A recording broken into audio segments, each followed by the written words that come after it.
Have you ever worried about your child's speech development? I certainly did. At 12 months, my daughter wasn't waving, wasn't saying mama or dada, and showed clear signs of speech delay that concerned me. Through our journey with speech therapy, we also discovered something helpful at home that turned her to a chatterbox by age 2. It's music. Today, I'm sharing how simple musical approaches complemented our daughter's language development. While speech therapy provided professional guidance, the 3 musical techniques we used at home really engaged her and supported her progress. If you're looking for additional ways to encourage your child's speech development or simply want to boost her vocabulary through play, these musical methods might be exactly what you're looking for.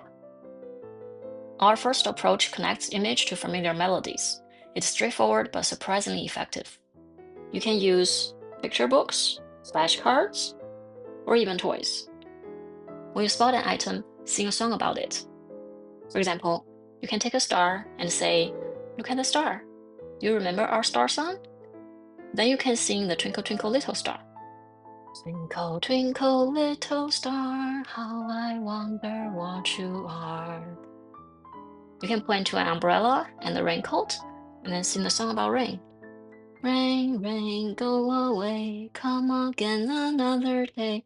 Baby wants to play, rain, rain, go away.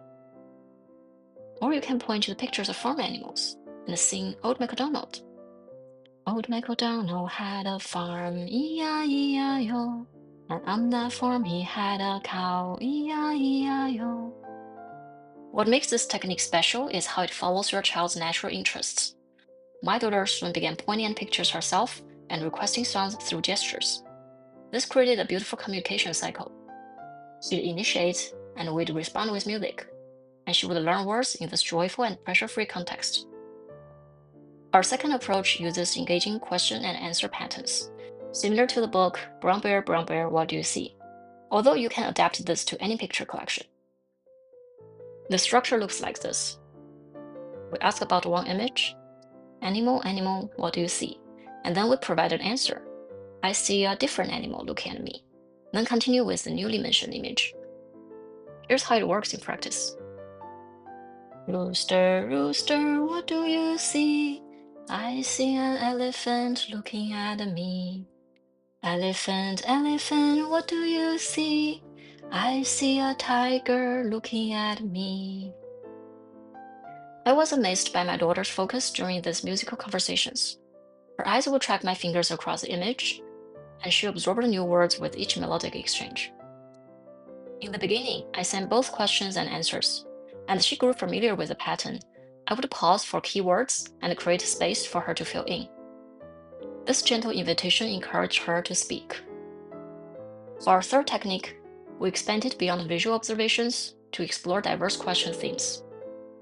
You can consider asking these questions. What do you eat when discussing foods? How do you move for vehicles or animals? Where do you live when exploring habitats? What sound do you make for interactive animal play? Here's one pattern we particularly loved. You can say, tell me, little friend, what food do you love to eat? And then we answer, I like food, with simple description. I've created a dedicated video about this pattern. It's linked at the end. Tell me, little friend, what food do you love to eat? I like apples fresh and round, crunchy bites with cheerful sound. Don't feel limited to traditional melodies. Any simple, consistent tune works beautifully. For example, Row, row, row your boat, Itsy Bitsy Spider, and many others. The predictable structure creates security for children when introducing fresh words. The beauty of this method is how naturally it involves your child's growing abilities. Recently, when I asked about favorite foods, my daughter creatively responded, I like banana, yummy and soft, good for my tummy.